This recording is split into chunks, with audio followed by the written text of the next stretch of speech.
Hey guys, welcome back to the farm. Hey, another cold one last night, negative. Actually negative right now. Equipment started. That's all that matters. I got the skid steer running. I've got to loosen up a little bit of my haylage bag.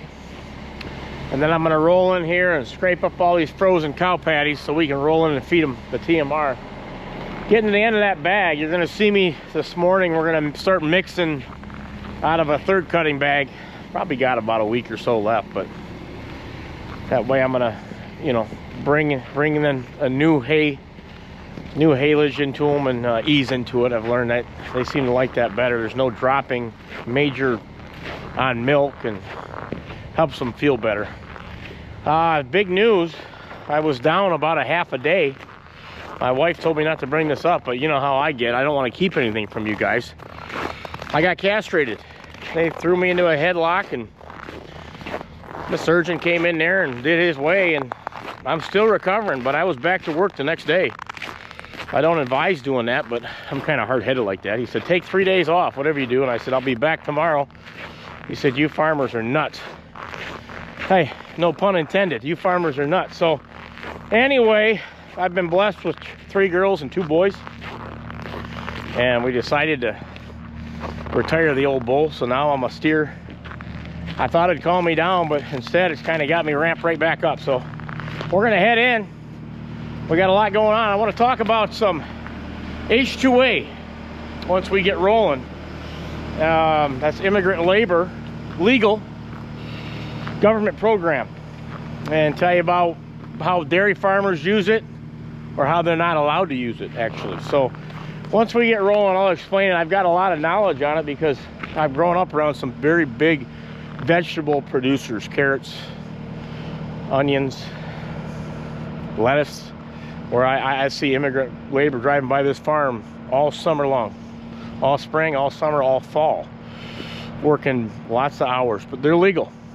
There was some talks of dairy farm in South Dakota, 6,500, that got raided by ICE and took half their labor, and they were crying about it and complaining about it.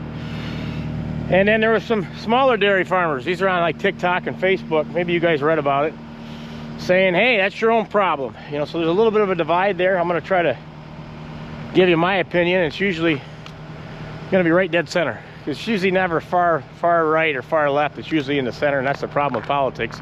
You can never come to a center, but I'm going to try to answer some questions for you and tell you how it is. But other than that, girls are just waking up.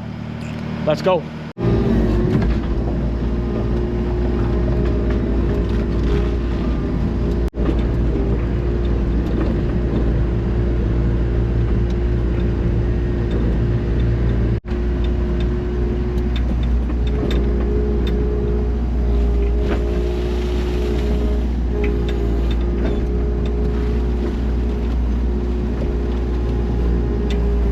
Some good moist stuff.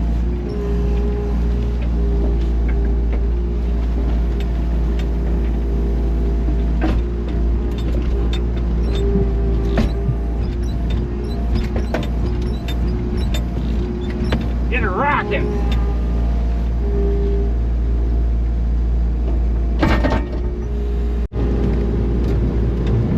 Beautiful morning.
Okay, manure scraped.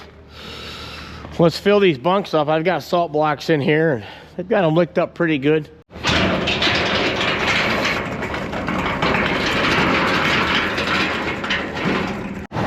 Pre-filled from last night.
Good morning. Breakfast brunch is served. Get up here.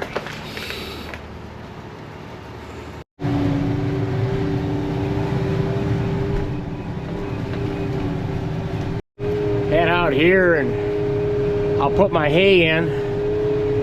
Just open up another bag. I'll be doing a couple scoops out of each.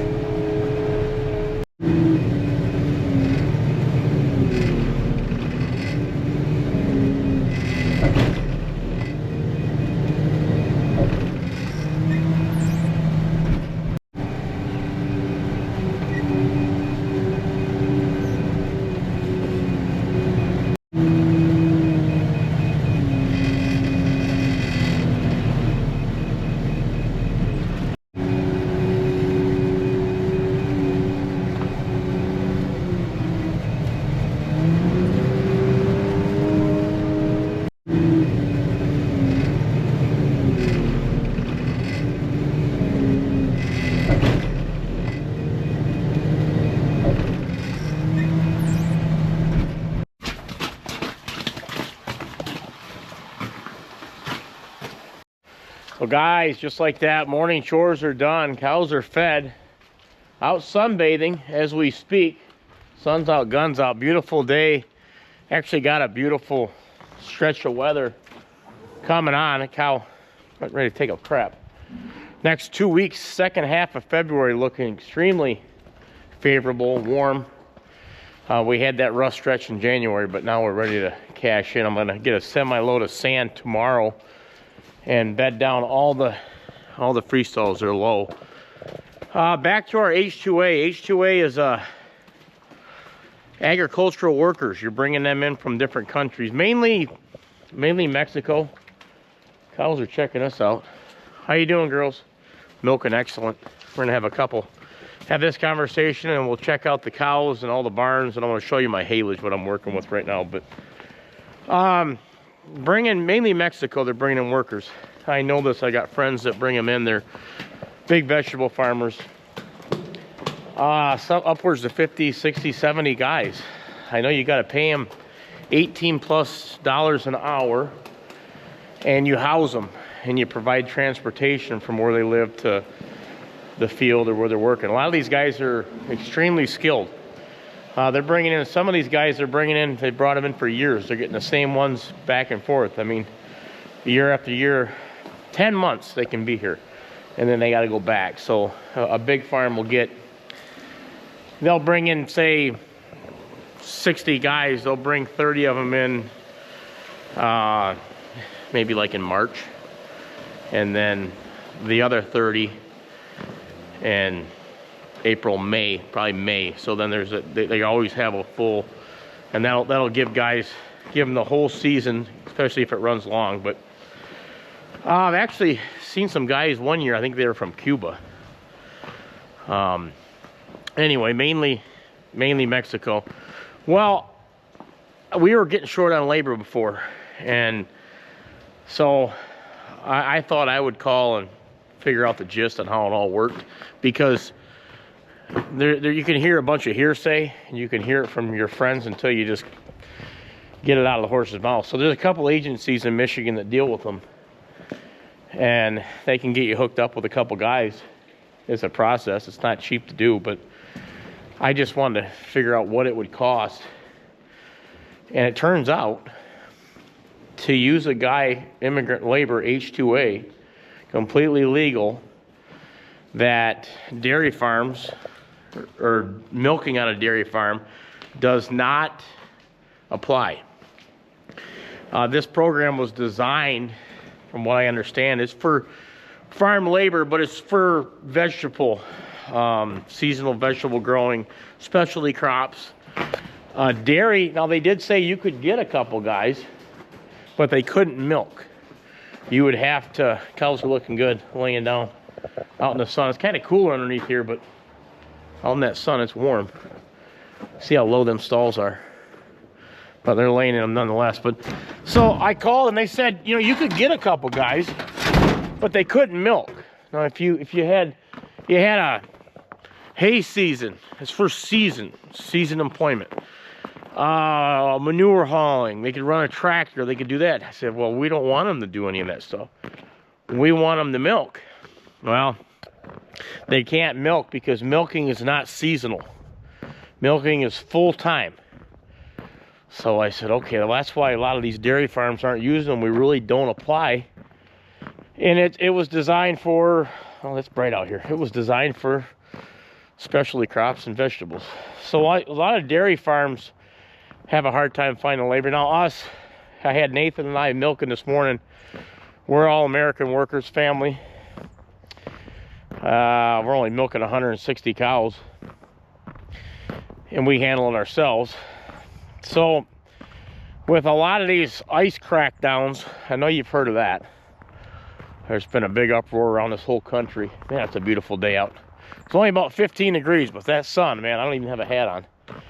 So with these ice crackdowns, some of these farms that are using Hispanic labor, they're kind of scared. And they cracked down on one in South Dakota. I don't know if you guys heard about it. It's been all over the internet. And they took half their workforce overnight. Boom, gone. And that farm, I mean, 6,500 cows milking. I did some math. That's 36 and a half times the size of this farm. Not once, not twice, not three times. 36 and a half times. I mean, they're pumping out tanker loads of milk a day. Pretty much flooding the milk market. That's why the price of milk is not doing too hot right now. But you know, hey, I don't begrudge any of them guys. I'm not on here to badmouth anybody. What they decide to do is what they're gonna do.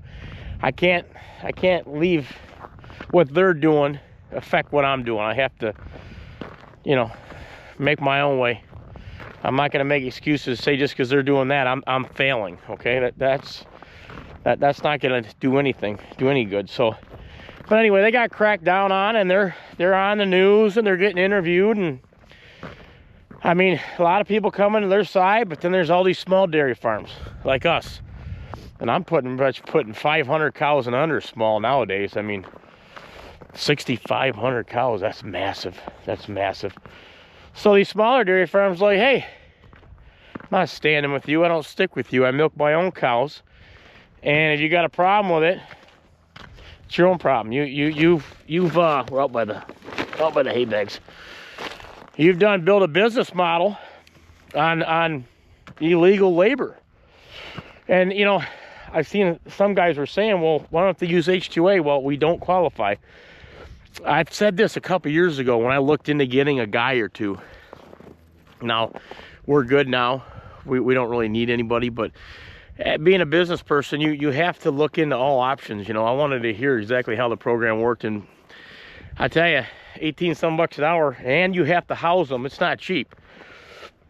So when we don't qualify, so I don't know if I would have done it to begin with, but so these farms somehow get immigrant labor. And so one side of it, the smaller dairy farms were saying, hey, these guys, you know, I'm just trying to like set the record straight, because there's one side, there's this side, and then there's the middle. No one ever wants to talk about the middle. They said, well, these guys, these big farms are treating them, look at this haylage, roll that back in. They're treating these Mexicans or immigrant laborers like slaves. And I can tell you from my experience, it couldn't be further from the truth. This is that bag I just opened up. I'm mixing in. It's a little drier on this end. This is third cutting. I'll be mixing this in for the next probably week with this good second cutting. But yeah, I just wanted to show you I'm mixing these bags. So they said they're treating these guys like slaves, and I'm telling you, the Hispanic workers I've seen, they love it here. They get treated pretty well. They're getting paid darn well. And now I'm talking H2A, but I guess the illegal workers, they wouldn't be here if they were getting treated like slaves. So that was kind of, I heard a lot of dairy farmers saying that, smaller ones. It's really not true. So that was kind of one outlandish statement. And on the other side though, the big dairy, what they said, or what they allegedly, what they were saying, we didn't know they were illegal. Paperwork issue. And I go back to, because we got some big Dutch farmers up here, all in this state too. I mean, bigger, as big as 6,500 cow dairy, big. My old milkman, he's like 83 now. He used to tell me about him because he picked milk up there. Back right in, fill the whole tanker up multiple times a day. And he says, those guys, don't make no mistake about it, they're not stupid. Run a farm like that, it's not as easy as it looks. Yeah, they're not the ones milking the cows, they're not the ones hauling the manure or whatever, whatnot. But they got everything dotted, every T crossed. So when I knew that, I said, when they're saying I didn't know they were illegal, listen, you got guys on your farm that can't speak English, don't tell me you didn't know they're illegal. That's a bunch of bull crap. So there's that, and then the other side of the guys call them working as slaves. They need reform.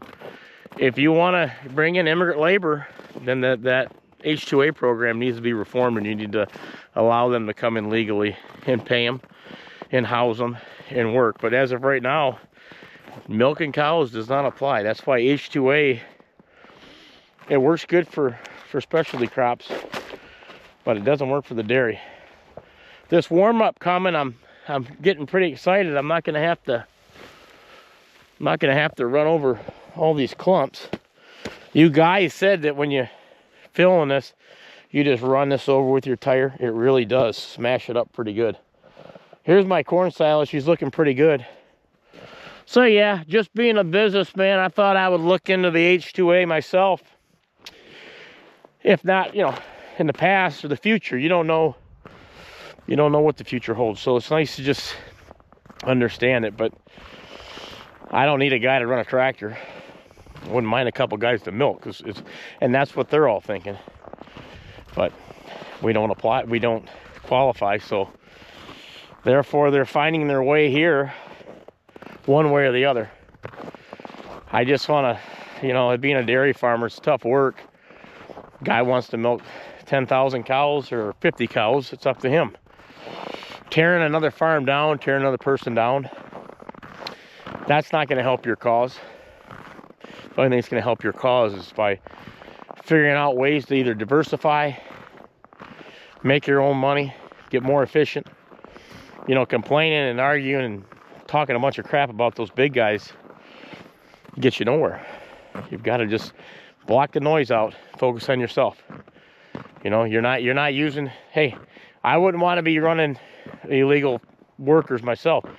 With this ICE crackdown, you never know when they're coming knocking on your door. They come knocking on your door, they're going to eventually make a penalty where they're going to get the employer in trouble for it. You can't just turn a blind eye to it anymore, I don't think.